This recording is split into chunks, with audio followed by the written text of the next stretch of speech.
السلام عليكم ورحمة الله.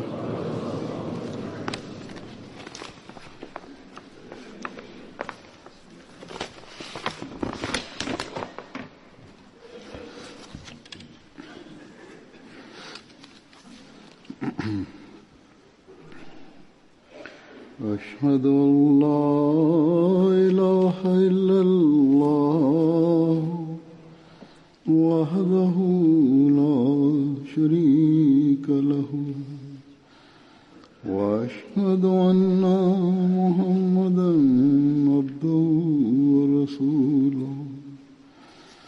أما بعد فأعوذ بالله من الشيطان الرجيم. بسم الله الرحمن الرحيم. الحمد لله رب العالمين.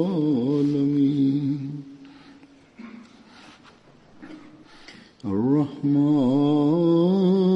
الرحيم. مالك يوم الدين.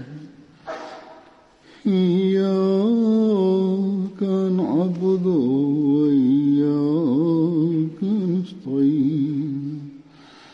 اهدنا الصراط المستقيم.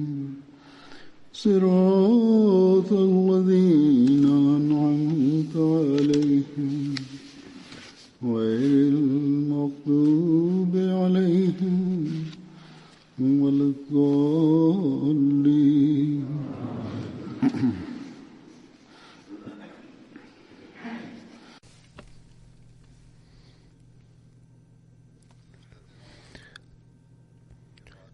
توفي قبل بضعة أيام أحد صلحاء الجماعة وعلمائها، اسمه السيد عثمان الصيني. إنا لله وإنا إليه راجعون. لقد أخرجه الله تعالى بقدره الخاص من منطقة نائية في الصين، وجاء به إلى باكستان ووفقه لقبول الأحمدية. ثم كيف ظل الله تعالى يعامله وكيف أرشده إلى نذر الحياة.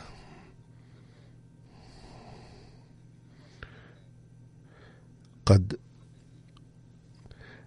ذكر المرحوم هذه الأمور مفصلا في مذكراته التي كتبها بنفسه.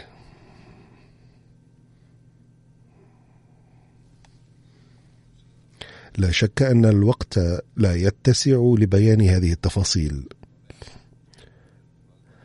هذا وهناك أمور كثيرة وذكريات أخرى أرسلها الإخوة عن المرحوم بالتفصيل، ولا يمكن بيانها أيضا بالتفاصيل نفسها في هذا الوقت.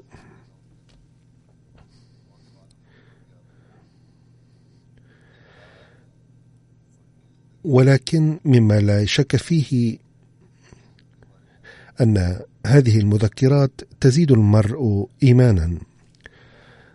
هناك مادة كثيرة جدا عن سيرته ووقائع حياته وخدماته بحيث يمكن جمعها في كتاب، وأظن أن يمكن لمجلس خدام الأحمدية بباكستان أن يكمل هذا العمل على أحسن وجه. على أي حال سأذكر اليوم بعضا من الخصال الحميدة لهذا الإنسان الدرويش والصالح وداعية الجماعة والعالم الملتزم وولي الله تعالى.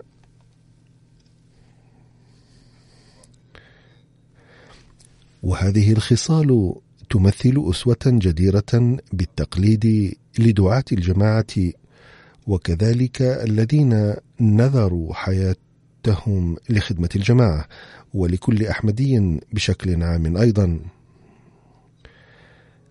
وسأتناول الآن بإيجاز كما قلت من قبل شيئا مما أرسله إلي مختلف الناس حول سيرة المرحوم. كان المرحوم معروفا باسم عثمان الصيني، وكان اسمه الكامل محمد عثمان تشونغشي، وقد توفي في 13 من شهر إبريل هذا العام. وكان قد ولد بتاريخ 13 من ديسمبر عام 1925 ميلادية في عائلة مسلمة تسكن في إقليم أنخوي في الصين. بعد الدراسة الثانوية أكمل في عام 1946 دورة متقدمة من جامعة نانشانغ، ثم بدأ الدراسة في قسم السياسة في الجامعة الوطنية المركزية نانشينغ، ولكن لم تكن لديه رغبة في السياسة، لذا فكر في دراسة القانون والفلسفة والدين. كان ينوي الدراسة في تركيا، ولكنه جاء إلى باكستان في عام 1949 وبايع بعد البحث والتحري بنفسه، وشرع في الدراسة الدينية في الجامعة الأحمدية. وفي عام 1957 نال شهادة الأجانب بعد اجتياز دورة موجزة للدعاء، ثم نذر حياته بتاريخ 16 من آب عام 1959، ووظف في الخدمة في عام 1960، ثم التحق في إبريل عام 1961 بالجامعة الأحمدية مرة أخرى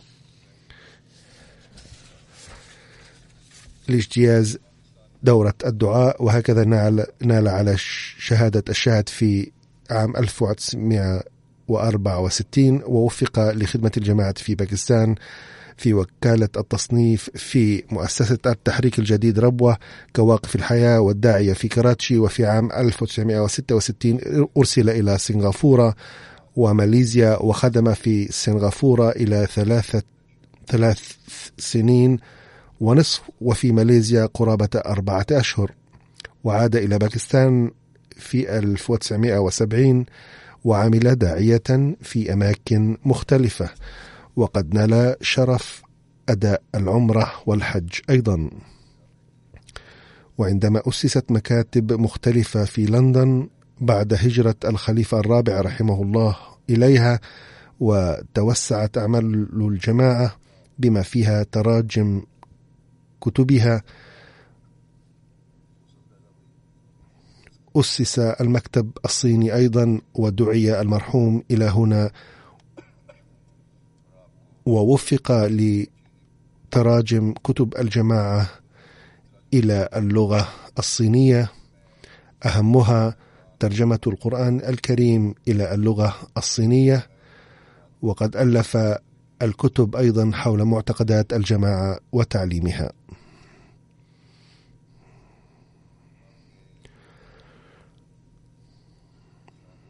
لقد ترك المرحوم وراءه أرملة وابنا وبنتين. فيما يتعلق بترجمة معاني القرآن الكريم إلى اللغة الصينية، بدءا من عام 1986 بأمر من الخليفة الرابع رحمه الله، وفي شهر يونيو حزيران من العام نفسه دعي إلى بريطانيا،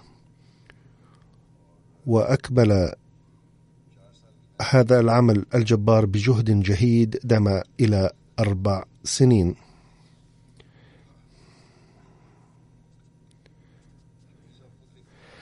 يقول المرحوم بهذا الشأن ما مفاده ترجمة معاني القرآن الكريم إلى اللغة الصينية كانت تقتضي وقتا طويلا، وكان الخليفة الرابع رحمه الله قد أمر بنشرها بمناسبة الذكرى المئوية للجماعة، وكنت مهتما جدا بإتمام هذا العمل في وقت مناسب، وكنت أبحث عن أناس متمكنين ليساعدوني في مراجعة الترجمة وتحسينها لغويا، وكان إنجاز هذه المهمة في باكستان أو في بريطانيا صعبا جدا. فمثلا إذا وجدنا أحدا يتقن اللغة الصينية كانت معلوماته الدينية ضعيفة جدا، وإذا كان أحد ملما بالعلوم الدينية لم تكن لغته الصينية على المستوى المطلوب. عندما اكتملت الترجمة سافرت بأمر الخليفة الرابع رحمه الله إلى الصين وسنغافورة للاستعانة بعلماء اللغة الصينية، وتم تحسين المستوى وصارت رفيعة المستوى وممتازة بفضل الله تعالى. يقول المرحوم وبكل تواضع: لم يكن إنجاز هذا العمل ممكنا لي، بل قد تم بمحض فضل الله تعالى. كانت تراجم معاني القرآن الكريم باللغة الصينية موجودة من قبل أيضا، وصدرت بعد ترجمتنا أيضا، ولكن الترجمة التي قامت بها الجماعة الإسلامية الأحمدية لها مزايا فريدة لا تلاحظ في أي ترجمة أخرى، وهي عمل فريد بالنظر إلى علم الكلام للجماعة.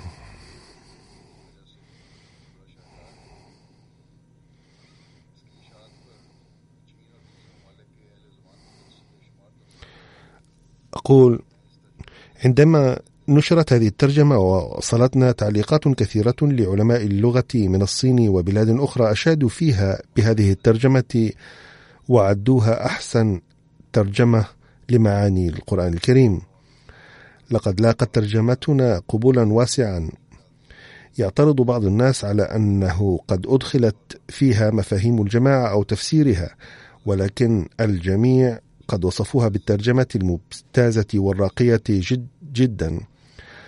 هناك بروفيسور صيني اسمه لينغ سانغ ألف كتابا بعنوان تراجم معاني القرآن الكريم إلى اللغة الصينية في هذا القرن، وقد ذكر فيه ترجمتنا وكرس لها في كتابه 15 صفحة تقريبا، وعلق على ترجمة الجماعة لمعاني القرآن الكريم، وذكر في تعليقه مزاياها بكل وضوح. فقال مثلا: إن عامة العلماء لا يترجمون بعض الكلمات العربية، بل يكتبونها كما هي أو يوضحونها في الهامش، ولكن يبدو في الأخير أن ذلك الجزء ظل مبهما عليهم. بينما ميزة الترجمة التي قام بها السيد عثمان هي أنه يترجم بمثل هذه الكلمات أيضا، ثم يكتب في الهامش المراجع المؤيدة التي أسس عليها ترجمته. يتابع البروفيسور المذكور ويقول: لقد كتبت تعليقا على ترجمة معاني القرآن الكريم، ثم لقيت السيد عثمان عدة مرات بعد ذلك، وانطباعي عنه أنه إنسان بسيط ومتواضع. هذا انطباع شخص ليس أحمديا، وهو بروفيسور مثقف ويعد نفسه مرجعا في الدراسات الإسلامية. فيقول: هو إنسان بسيط ومتواضع ومخلص وصادق وعامل بالأوامر بكل جدية. لقد دعوته إلى الإفطار في شهر رمضان، فوجدت أن السيد عثمان يصوم ويعد القرآن أعلى كتاب للشريعة، ويتابع قائلا: مع أن بعضا من أجزاء ترجمته وتفسيره لا تطابق معتقدات أهل السنة في الصين، ولكن لا يمكن إنكار هذا الشخص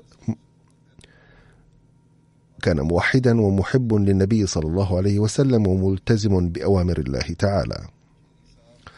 أقول: لقد أعد السيد عثمان بإشرافه بعض الكتب باللغة الصينية، وفيما يلي عناوين بعضها بالإنجليزية: My Life and Ancestry, An Introduction to Morality, An Outline of Ahmadiyya, Brief Introduction of Islam.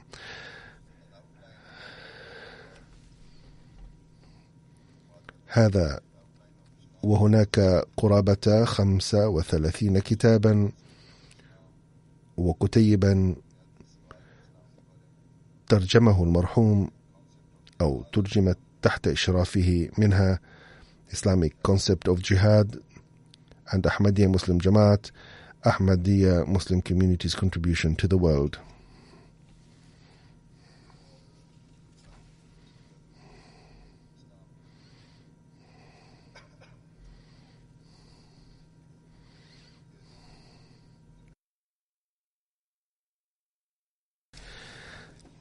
تقول زوجته عن حياته المنزلية: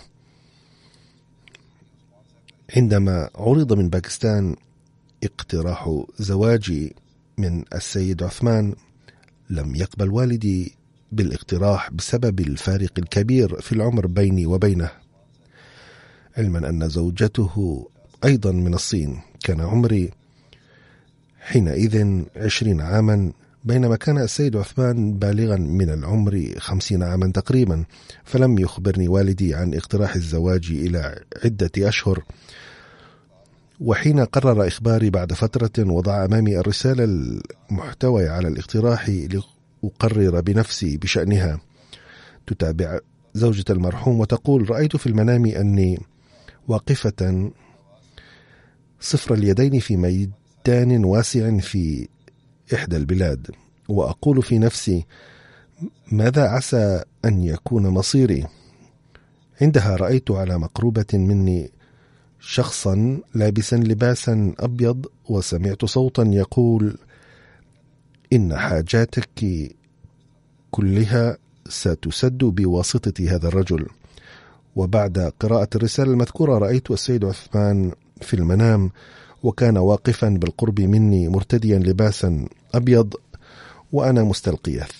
ثم أريت بعد فترة من الزمن صورة السيد عثمان، وعلمت أنه الشخص نفسه الذي كنت رأيته في المنام، وقبلت اقتراح الزواج منه. طالت فترة الخطبة إلى 4 سنين بسبب المشاكل في استصدار جواز السفر بسبب الظروف المحلية السائدة حينئذ، فكان السفر إلى خارج البلاد صعبا جدا بسبب الظروف السياسية والثورة الثقافية. وفي هذه الأثناء رأى السيد عثمان في الرؤيا أن زوجته ستلحقه بعد وفاة الزعيم الصيني ماو تسي تونغ، وكان ماو تسي تونغ يتمتع بصحة جيدة ولم يكن مريضا، بل كان بكل خير وعافية. فقال عثمان في نفسه: لعل مجيئها سيتأخر كثيرا، فقرر أن يبعث رسالة إلى ماو تسي تونغ. بينما كان السيد عثمان ذاهبا إلى مكتب البريد ليرسل تلك الرسالة، سمع خبر وفاة ماو تسي تونغ، وبعد وفاته بضعة أيام حصلت على جواز السفر، فجئت بالجواز إلى بيت والدي.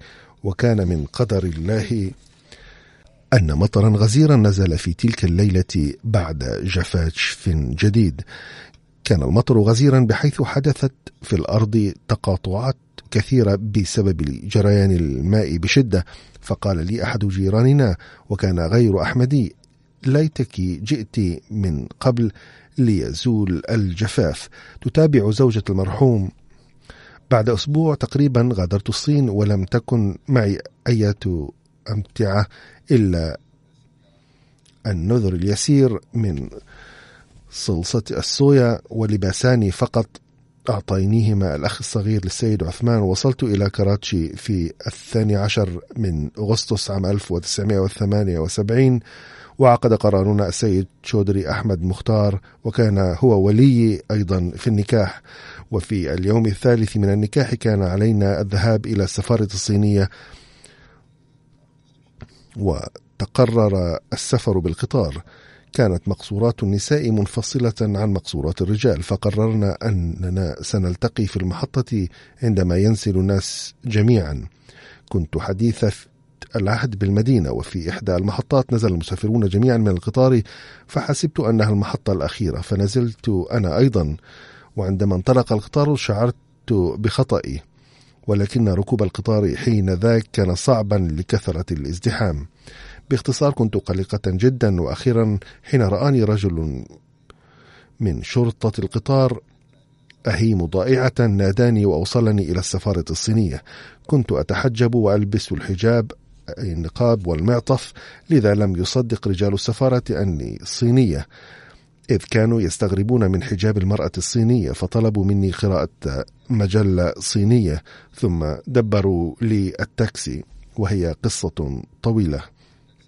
باختصار، في الطريق رأيت أحمديا ساعدني على الوصول إلى زوجي عثمان المحترم، وكان صاحب التاكسي أيضا يستغرب جدا كيف أن سيدة شابة انفصلت عن زوجها ثم وجدته. باختصار، هذه هي بدايات حياتي الزوجية.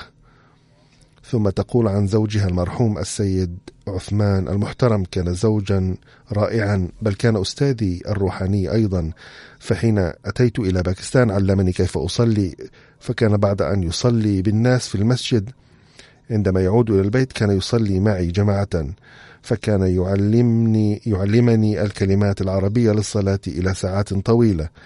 فقد علمني كلمة وسطرا سطرا، ونصحني بالتمرن وأن أضع معي كتاب الأدعية لأراجعه إذا نسيت.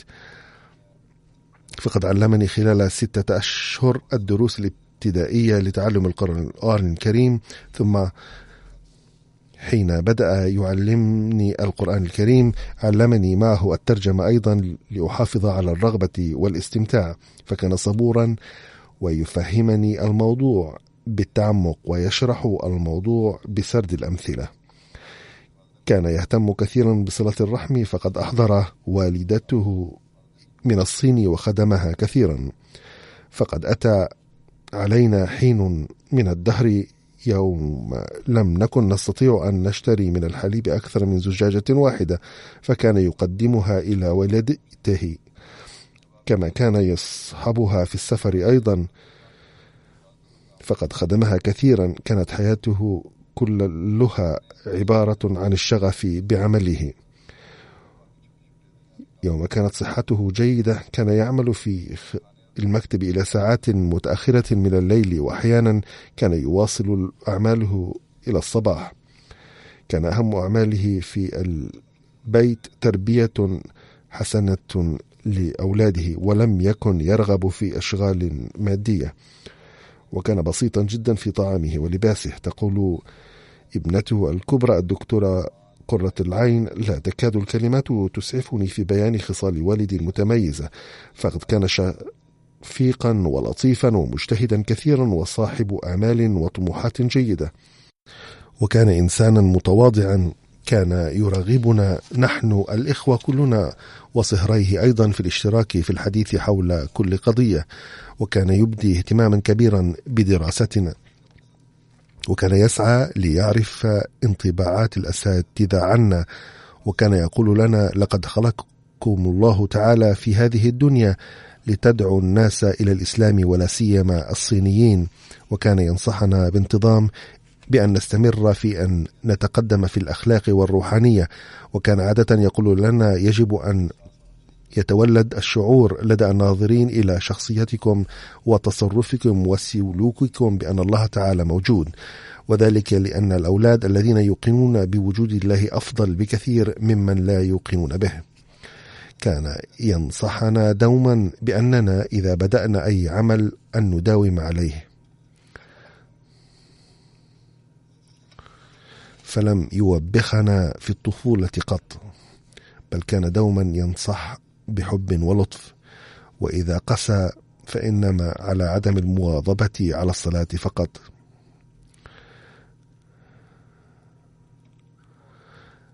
ومن أجل أن يعودنا على الصلاة كانت في الطفولة يصحبنا إلى المسجد 5 مرات. في أيام العطلة كان يعطينا كتابا ما للقراءة ثم يفحصنا.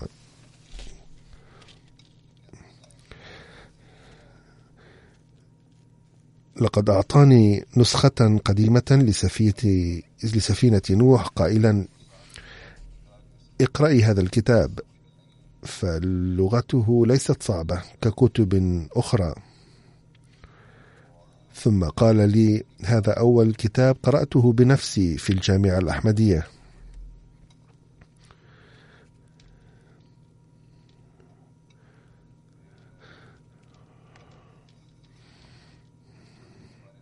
كان لديه اهتمام ملحوظ بالحجاب، فقال لي: عندما تسجلين في الجامعة فحافظي على الحجاب.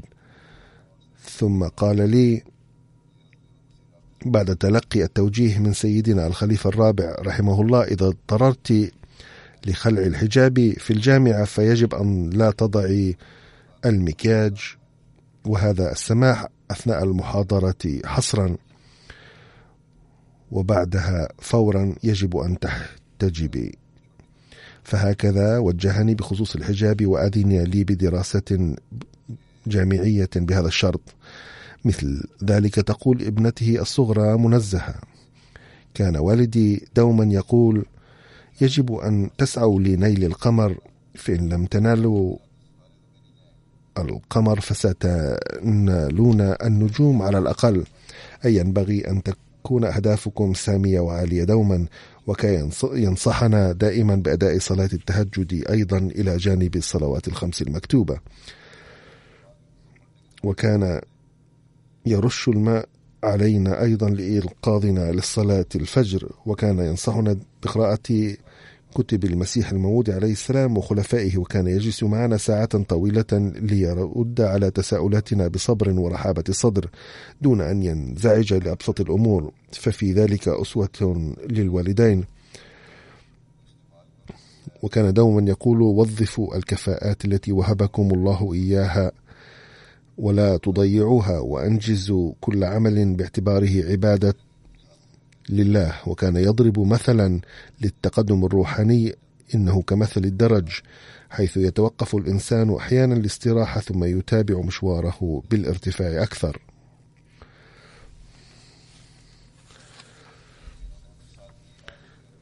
تتابع قائلة: لقد علمنا البساطة والتواضع وإيثار الآخرين على أنفسنا. يوم كان رئيس الجماعة في إسلام آباد دبرت الجماعة التدفئة المركزية في البيوت، فأكد على العاملين أن لا يهيئوا هذه السهولة في بيته إلا بعد الجميع. يقول ابن المرحوم الدكتور داود: لقد أخبرني والدي أنه تلقى البرقية أثناء الدراسة في الجامعة الأحمدية بوفاة أخيه الأكبر ووالده، وكان في تلك الأيام مشغولا في الامتحانات، فخطر بباله أن الخبر محزن، هذا أيضا امتحان كامتحانات الجامعة، فحضر الامتحان دون أن يضيع الوقت. وكان والدي مشغوفا بنشر الدعوة في الصينيين، فحيثما حضر أي برنامج أو احتفال عرف الناس بالأحمدية وقدم إليهم كتب الجماعة، حتى عندما مرض وضعف كثيرا ولم يكن يقدر على المشي وكان يستخدم كرسي المعاقين، كان يصر على أن يضع عليه أيضا بعض الكتب لكي يوزعها على الناس.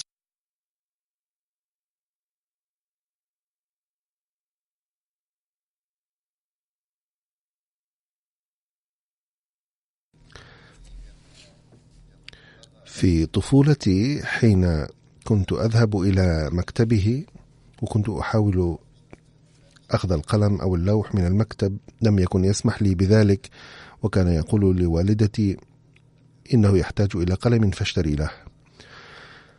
وإذا احتجت إلى تصوير مستند كان يطلب مني أن أحضر الأوراق من البيت أولا، ثم يمكن أن أستخدم آلة التصوير في المكتب. كان ينصحنا دائما بحفظ أسماء الله الحسنى،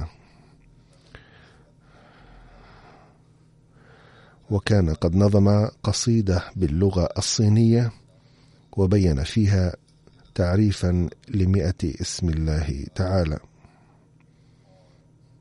وكان ينشد تلك القصيدة كل يوم، وكان يجري المسابقة فيما بيننا ثم يقدم الجائزة لمن حفظ هذه الأسماء أكثر من غيره.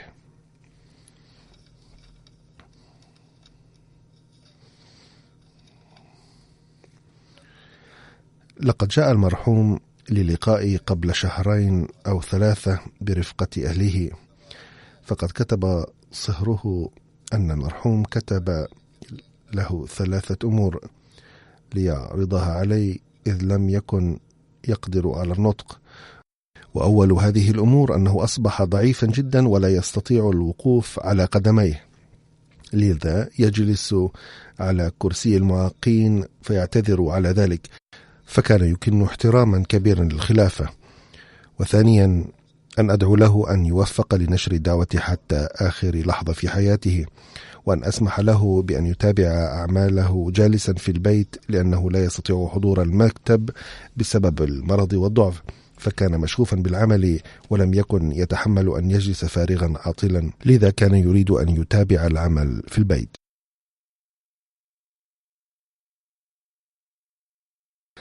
حين ذهب المرحوم للحج رافقه صهره أيضا، فهو يقول إن المرحوم قد نظم أدعيته ومشاعره هناك باللغة الصينية، وقال لي إنني أسجل هذه المشاعر في صورة قصيدة لتنفع في المستقبل أيضا.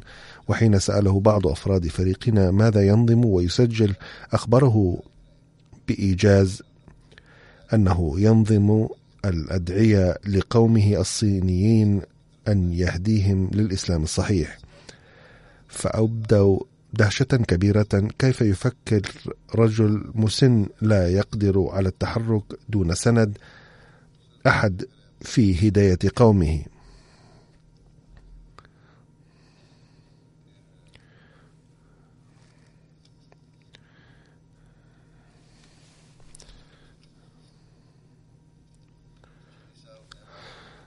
يقول الأستاذ الصيني المرحوم في سيرته الذاتية: في الصين قد اختلطت تعاليم المودية والكونفوشيوسية والطاوية، وكثير من الصينيين من يعملون بتعاليم هذه الأديان الثلاثة في وقت واحد، فهم جمعوا تعاليم مختلفة لهذه الأديان الثلاثة وشكلوا دينا جديدا.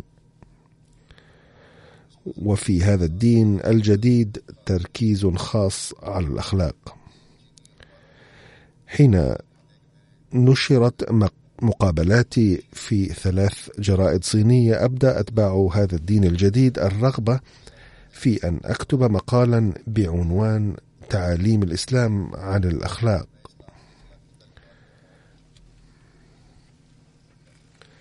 لكي ينشروه مع تعاليم الأديان الأخرى عن الأخلاق في كتيب.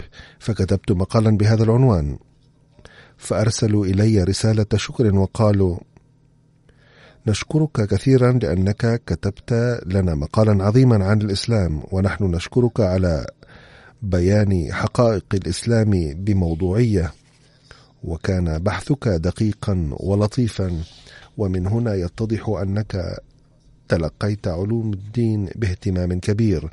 فالصينيون إلى الآن غير مطلعين على الإسلام، والسبب ذلك أن دعوة الإسلام لم تنشر في الصين باللغة الصينية. الآن قد أتيت إلى سنغافورة لنشر الإسلام، وكان المرحوم يوم ذاك قد عين داعية في سنغافورة، فمن المؤكد أن الإسلام سينتشر في الصينيين في هذه البلاد، وأنهم سينالون بركاته. يقول الأستاذ آغا سيف الله المحترم: كان الأستاذ الصيني المحترم زميلي في الجامعة الأحمدية،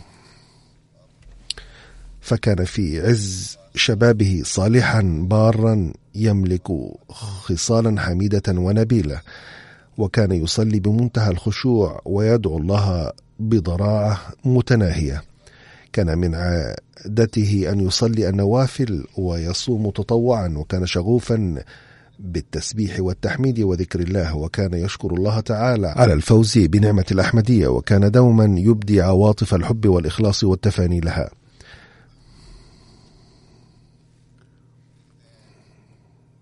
إنني أشهد شهادة الحق أن المرحوم كان يذرف الدموع أحيانا أيام الدراسة بسبب الأوقات العصيبة والحنين والتفكر، وكان يبدي حزنه على أنه بسبب النظام الحكومي في بلده لا يستطيع زيارة والدته وأخوته، ومن ثم كان يدعو الله تعالى بمنتهى الضراعة والخشوع لتحقيق غاياته المنشودة.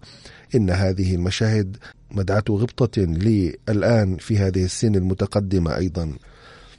يقول السيد آغا سيف الله المحترم: الحق أن ما سأله عبد الله هذا ربه في فترة الابتلاء تلك قد آتاه الله كله ببركة الأحمدية، متقبلا إخلاصه ومستجيبا لدعائه، ومنحه حظا وافرا من رحمته، بل اقتطف خلق الله أيضا ثمار استجابة أدعيته بفضل الله تعالى. كنت قد تشرفت في زمن الدراسة بصحبة حضرة المولي غرام رسول الراجيكي وحضرة المولي عبد اللطيف البهالوبوري وصاحب زاد السيد أبو الحسن وغيرهم من الصلحاء، وطلبت منهم الدعاء، ورأيت آثار استجابة دعائهم، وأنني أستطيع أن أشهد شهادة عيان ووجدان وبمنتهى الحيطة بأنني قد رأيت في شخص الأستاذ عثمان الصيني المحترم انعكاس ما كان يوجد في عبادة هؤلاء الأكابر والأكارم من حرقة ولوعة وبكاء ودعاء، وما تمتع به من استجابة دعاء. لقد شاهدت بنفسي استجابة دعائه في العديد من شؤوني الشخصية. ويتابع الأستاذ ويقول: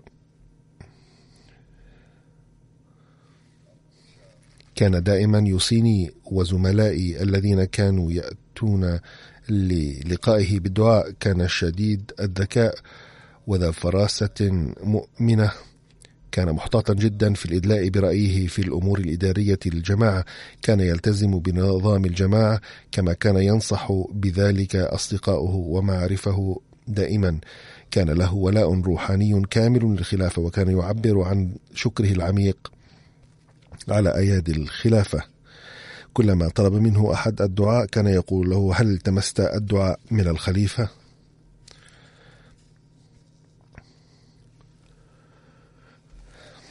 يقول الدكتور رضوان المحترم رئيس الجماعة في إسلام آباد هنا: لقد بلغ من حبه للصلاة أنه لم يكن بين بيته والمسجد إلا مسافة 2 أو 3، إلا أنه في السنوات الأخيرة كان يقطع هذه المسافة في عدة دقائق، إذ كان يضطر إلى التوقف في الطريق مرارا لالتقاط الأنفاس. قلت له مرة في أيام كانت الفترة فيه بين صلاتي المغرب والعشاء وجيزة جدا: لماذا لا تجلس في المسجد انتظارا لصلاة العشاء بدلا من الذهاب إلى البيت ثم العودة؟ أو لماذا لا تجمع الصلاتين؟ فقال: المشي فيه رياضة، وأنال ثواب الذهاب والإياب بين المسجد والبيت أيضا، ولذلك أرجع إلى البيت ثم آتي. يقول السيد رشيد بشير الدين من أبو ظبي: كان الأحمديون وغيرهم يتمتعون بفيوض دعائه.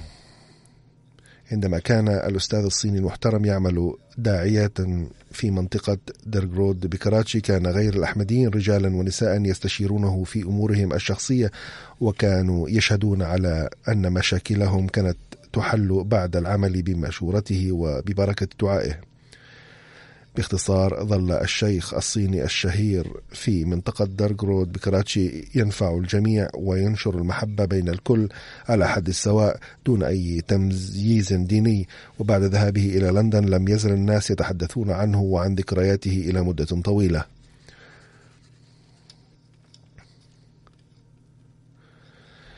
كان الأستاذ الصيني خدوما لوالدته، إذا نهرته بغضب أحيانا سارع إليها وقبلها وسد حاجتها بمنتهى الانهماك والاستغراق، غير مكترث ما إذا كان أحد يراهما أم لا. كان حبه لأمه وتعبيره عن حبه لها غير عاديين.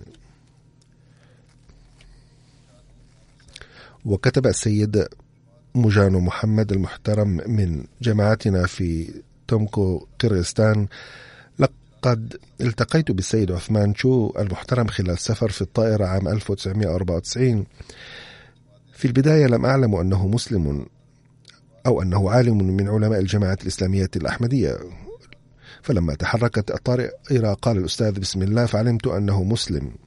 وبعد قليل سلمت عليه وتعارفنا وأخذنا في الحديث حول أمور شتى. قال لي: هل تعرف الجماعة الإسلامية الأحمدية؟ قلت: لا. فقال: هل تقرأ ترجمة القرآن الكريم باللغة الصينية؟ قلت: نعم. قال: كم من تراجم صينية للقرآن الكريم تعرفها؟ قلت: لقد طالعت كل التراجم الصينية الموجودة للقرآن الكريم ولا أزال أطالعها. فقال الأستاذ عثمان: هل تعرف كل المترجمين الذين قاموا بترجمة القرآن الكريم بالصينية؟ قلت: نعم، أعرفهم جميعا.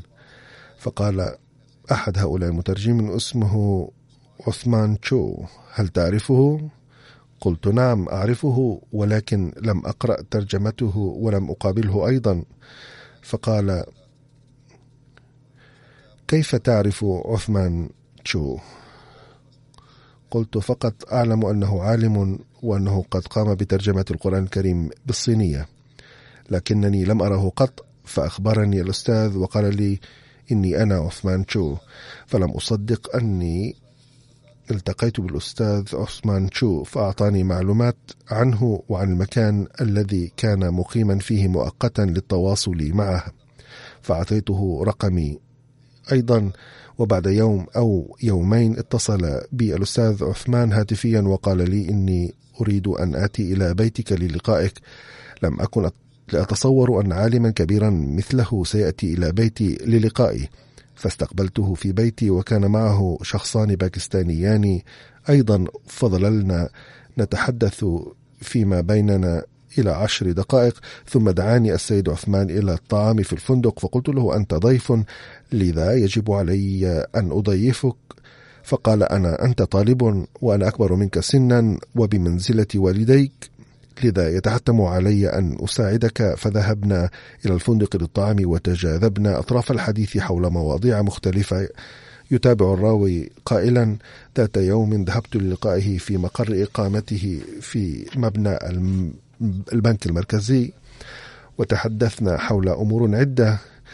في هذه الأثناء طرح علي السيد عثمان أسئلة حول وفاة المسيح الناصري وختم النبوة ويأجوج وأمجوج والجن والإمام المهدي والقرآن والحديث، فردت عليه بما يرد عامة المسلمين التقليديين. فتبسم السيد عثمان بسماعي، ثم أخبرني بأجوبة صحيحة عن تلك الأسئلة، فلم أدري ما أقول ولم أجد كلمات للإشادة به، وقد تركت أجوبته أثرا عميقا في نفسي. ثم أهداني ترجمة معاني القرآن الكريم وبعض الكتب الأخرى وقال: اقرأها ثم أخبرني عن رأيك بعد قراءتها.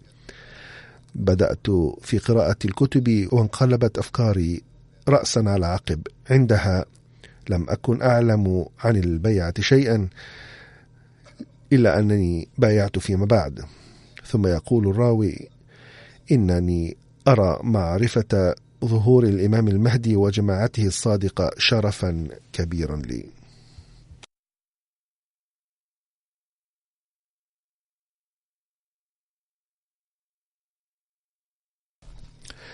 كذلك أرسل لي الإخوة أحداثا كثيرة توحي باستجابة أدعية المرحوم. يقول السيد شاد: كنا في السفر بالقطار من كراتشي إلى ربوة للاشتراك في برنامج الأطفال هناك، وعندما صلينا جماعة في الطريق علم الناس أننا أحمديون. عندها بدأ أحد المشايخ في إلقاء خطاب مطالبا باتخاذ الإجراءات ضدنا، مما جعلنا قلقين. كان السيد عثمان تشو أيضا معنا في السفر. كلفنا بعض الإخوة بمهام مختلفة تتعلق بالحراسة وغيرها نظرا إلى حساسية الموقف. قال لي السيد عثمان أن يكلف هو أيضا بمهمة ما. قلت له: إن مهمتك هي أن تجلس على الكرسي وتستمر في الدعاء. كان الشيخ المذكور ينوي في أن يقوم بأصحابه بأعمال شغب وضربنا عند وصول القطار إلى مدينة ملتان، ولكن لاحظنا أن مدينة ملتان مرت بخير وسلام، وظل الشيخ صامتا. وتبين بعد البحث والتحري أنه كان ينوي النزول، لكنه ظل نائما ولم يستيقظ في وقت مناسب حتى مر القطار من مدينة ملتان، وهكذا أنقذنا الله من شره. يقول السيد عدنان ظفر: كنت أواجه مشاكل جمة في قضية العالقة في وزارة الداخلية في بريطانيا منذ فترة طويلة، فكل طلبت منهم جواز السفر قالوا لي: ليس في سجلاتنا أي معلومات تدل على تواجدك في بريطانيا. كنت أذهب إلى المكتب المعني آخذا الرخصة من العمل، وبقي الحال على هذا المنوال إلى 3 أو 4 أشهر حتى يئست. فذات يوم التقيت بالسيد الصيني في إسلام آباد إذ كان عائدا إلى البيت بعد الصلاة، فبينت له مشكلتي المتعلقة بجواز السفر، فقال وهو في مكانه: تعالوا ندعو معا. وكان يتضرع ويبتهل في دعائه حتى استغربت من دعائه لي بهذه الطريقة، وقلت في نفسي إنني كلفته عبثا. شارك الدعاء بعض الناس الآخرين أيضا، وفي اليوم التالي حين هاتف محامي في مكتب الأمور الداخلية ولم يكن هناك من يجيب المتصل إلى وقت طويل، رفع مدير القسم السماعة أخيرا حيث كان يمر بالمكان مصادفة، فأخبرني المحامي بالقضية. فقال المدير: قل لهذا الشخص أن يأتي للقائي غدا صباحا. قال: ذهبت إلى المكتب في الصباح وقلت في غرفة الاستقبال أنني أريد لقاء المدير، وكان اسمه ريتشارد. فقال العاملون في الاستقبال: هو مسؤول كبير لا تستطيع أن تلقاه، أخبرنا ما تريد. فقلت: المدير نفسه دعاني. لم يكن أحد مستعدا ليخبر المدير بذلك، ولكن أخيرا وافق رجل أن يطلع المدير، فجاء السيد ريتشارد بنفسه وأخذني إلى مكتبه وبحث في ملفاتي على الحاسوب، ثم نادى سكرتيره وأعطاه رسالة تفيد بإصدار جواز السفر لي، ثم جاء معي إلى الخارج ليودعني. وجميع الموظفين كانوا يستغربون رؤية ذلك ويتساءلون من هذا الشخص الأجنبي، حتى يفتح له المدير الأعلى بنفسه الباب ليودعه. ما كان لي أن أخبرهم حالتي آنذاك، إنها كانت أدعية السيد عثمان شو المتضرعة التي أنجزت في يوم واحد فقط ما كان معلقا منذ 4 أشهر، ولم تنجزه في يوم واحد فقط، بل أنجزته بيد المسؤول الأعلى.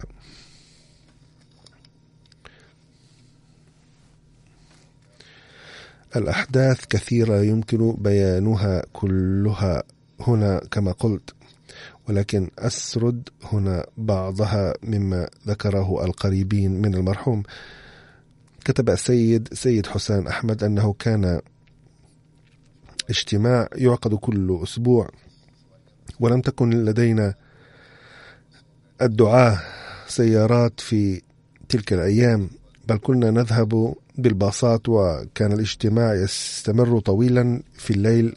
وبعد الانتهاء من الاجتماع كنا نترقب بعض أعضاء الهيئة حتى نذهب معهم، ولكن السيد عثمان الصيني لم يكن ينظر إليهم، بل كان يخرج ماشيا، وكان يجد باصا أو كان بعض السيارة يوصلونه. وكان مكان سكنه ضيقا جدا. ذات مرة دعانا لمأدبة فسألناه: أين تقيم؟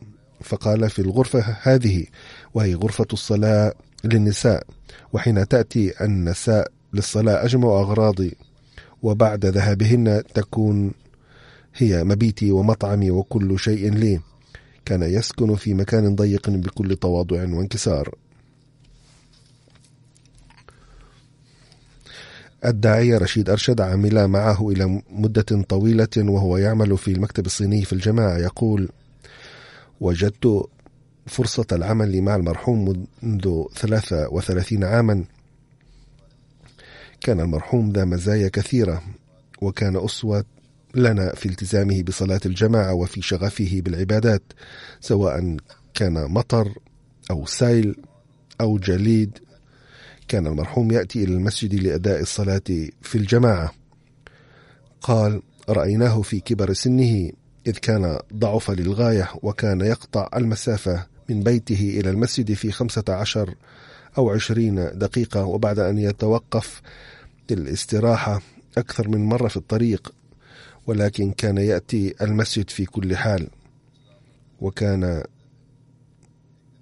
قد مر هذا الذكر من قبل أيضا، وكان يواظب على صلاة التهجد. قال: مرة ذهبنا إلى منطقة في الصين، وبعد سفر طويل تحدثنا هناك مع بعض الأحمديين المحليين إلى ساعات متأخرة في الليل، فكنت أظن أن الاستيقاظ لصلاة التهجد سيكون صعبا، ولكنني رأيت صباحا أن السيد الصيني كان يتهجد. صحيح أنه لم أنه صلى صلاة خفيفة ولكنه لم يفوتها.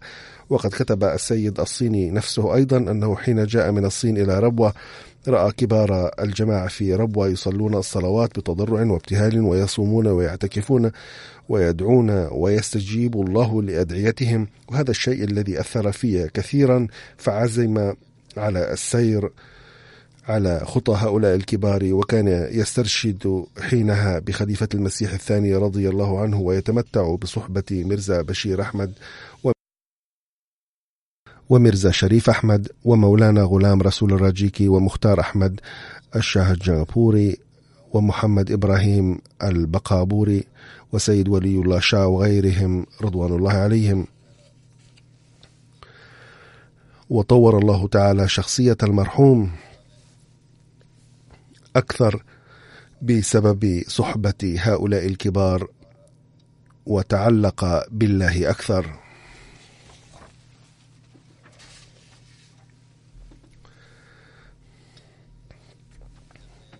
وأضاف: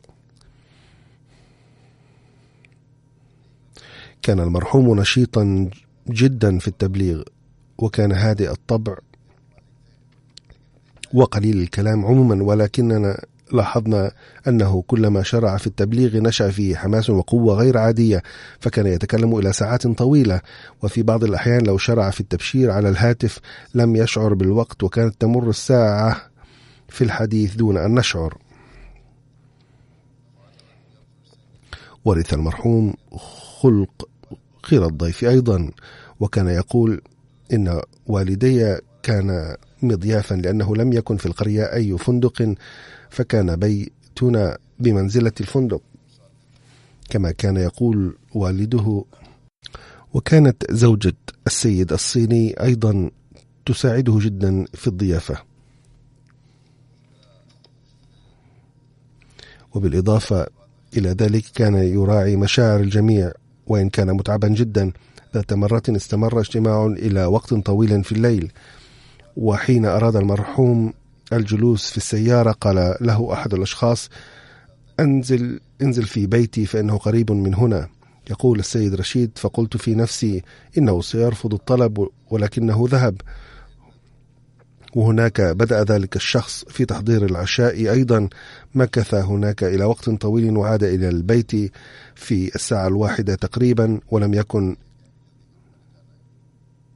ليرفض طلبا أو لم يقل أنه مستعجل. كذلك كتب الداعية نصير أحمد بدر: حين كلف بتعلم اللغة الصينية تعرفت إلى المرحوم ووفقت لتبليغ الدعوة في مختلف المناطق الصينية، واستفدت أثناء ذلك بآراء المرحوم ونصائحه المفيدة.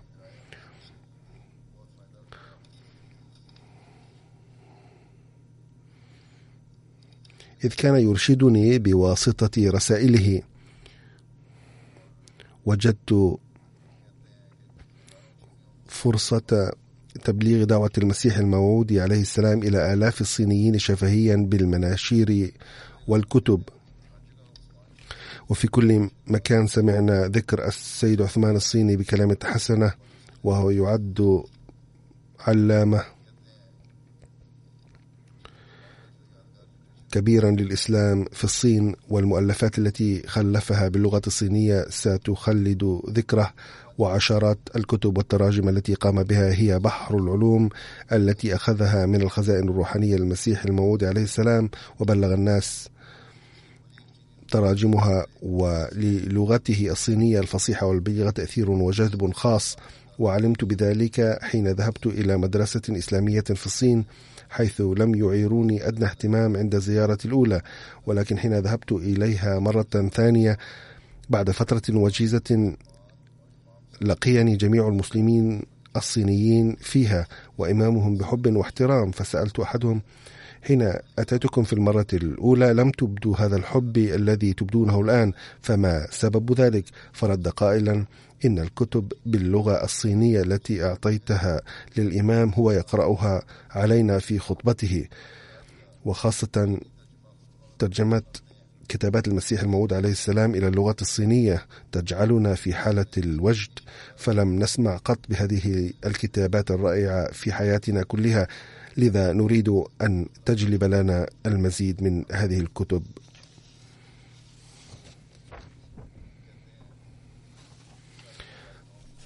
ثم قال: ذهبت إلى قرية السيد الصيني ولقيت أقاربه، وكلهم كانوا يذكرون السيد عثمان جو بغاية الاحترام والحب. كل من أتاني اعتز بذكر قرابته بالسيد عثمان وأبدى فرحته، واهتموا بي جدا واستضافوني بإكرام طوال مدة مكثي هناك، لمجردتي أنني كنت أعرف السيد عثمان الصيني ولأنني ممثل الجماعة الإسلامية الأحمدية. إن ترجمة معاني القرآن الكريم التي قام بها السيد عثمان الصيني هي ترجمة سلسة وسهلة يفهمها الجميع، كما أنها تبلغ مستوى اللغة الصينية الفصيحة والبليغة.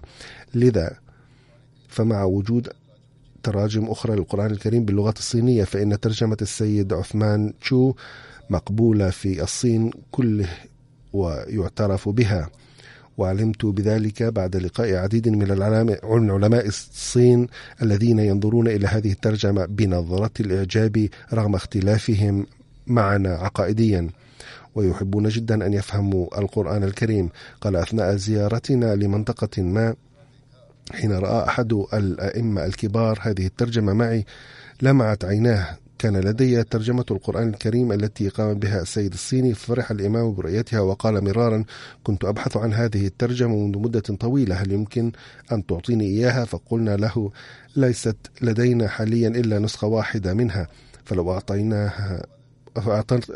أعطيتنا عنوانك لطلبنا من السيد عثمان الصيني أن يرسل إليكم نسخة منها. فقال بعد أن تأمل برهة: أرجو أن تعيروني هذه النسخة لبعض الوقت لكي أصورها، علما أنها 1450 صفحة تقريبا. وحين رأينا شوق هذا الشخص أعطيناه هذه النسخة نفسها، فرح بذلك لغاية وشكر مرارا وتكرارا وكأنه وجد كنزا ثمينا، ولا شك أنها كنز يقينا، فلم يتمالك نفسه في إظهار الفرحة. كذلك كان له صلات كثيرة وروابط مع الناس إلى وفاته. وكتب الدعاء الذين مكثوا في الصين أنه حيثما ذهبنا إلى الصين وجدنا ذكر الصين في كل مكان. مكث الداعية ظفر الله أيضا في الصين وهو في باكستان الآن. قال: حين جاء السيد الصيني إلى باكستان في 2004 ذهب بي إلى كالركهار أثناء سفرنا من إسلام آباد إلى ربوة، وأراني ذلك المكان الذي كان يعتكف فيه أثناء دراسته في الجامعة الأحمدية، وسرد علي حادث لاستجابة دعائه له، وهو أنه ذهب إلى بيت شخص لم ينجب ومضى على زواجه 20 سنة، وطلب ذلك الشخص من السيد الصيني الدعاء أثناء اعتكافه من أجل الذرية. فدعا السيد الصيني فرأى في الرؤيا الشودري ظفر الله خان نائما على سرير في صحن بيته. سرد على ذلك الشخص هذه الرؤيا وقال: إن الله بشر فيها بأنه سيرزقك ابنا، فبعد فترة قليلة رزقه الله تعالى ابنا. إنني أيضا أذكر حين كان المرحوم يعتكف في كالهكار في زمن الخليفة الثاني رضي الله عنه، وكنت صغيرا، فذهبنا مرة هناك ورأيناه جالسا في غرفة صغيرة وكان القرآن الكريم في يده وكان يدعو، ثم طلبنا نحن صغارا وكبارا منه الدعاء، وكان يجيب بوجه طلق ويعاملنا بلطف. كتب السيد نوري أيضا: أجرينا الفحص الطبي للمرحوم في عام 1904 قبل 14 عاما، فتبين أنه مصاب بمرض القلب ولا يمكن علاجه، فقلقت جدا لأنه لم يكن بأيدينا حيلة لعلاجه إلا الدعاء وبعض الأدوية البسيطة. وعموما لا يعيش مثل هؤلاء الناس طويلا إلا بضع سنوات كأقصى حد. لكنني التقيت بالسيد الصيني عدة مرات واستغربت أنه بفضل الله تعالى لم يدع مرضه يحول دون أداء واجباته، وظل يعمل رغم اعتلال صحته وظهور آثار الضعف عليه. لم يحدث أنه قصر في أعماله أو في العبادات بسبب مرضه، بل كتب إلي أحد الأشخاص أن الثلج نزل بكثرة بحيث ظننا أن لن يأتي الناس إلى المسجد اليوم لأن المشي كان صعبا، ولكن قلنا لنفتح المسجد لعل البعض يأتي.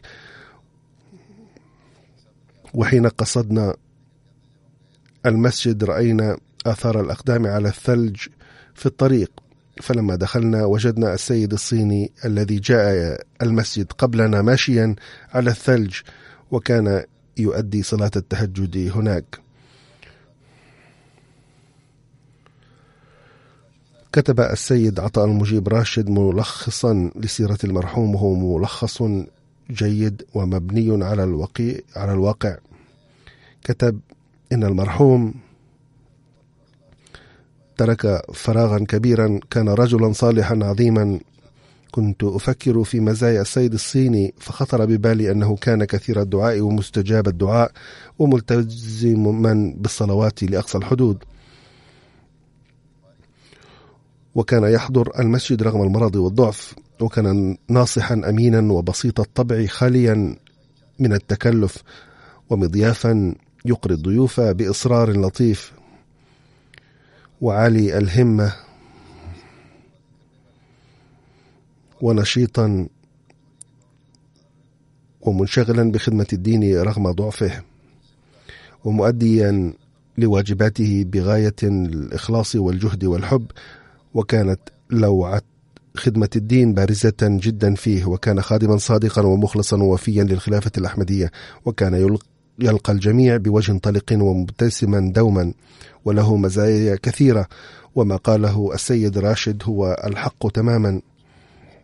رفع الله تعالى درجات السيد عثمان الصيني باستمرار، وألهم زوجته الصبر والسلوان وحماها ونصرها، وجعل أولاده يرثون أدعيته وحسناته، ووفقهم ليسلكوا خطاه. سأصلي عليه بعد صلاة الجمعة إن شاء الله تعالى.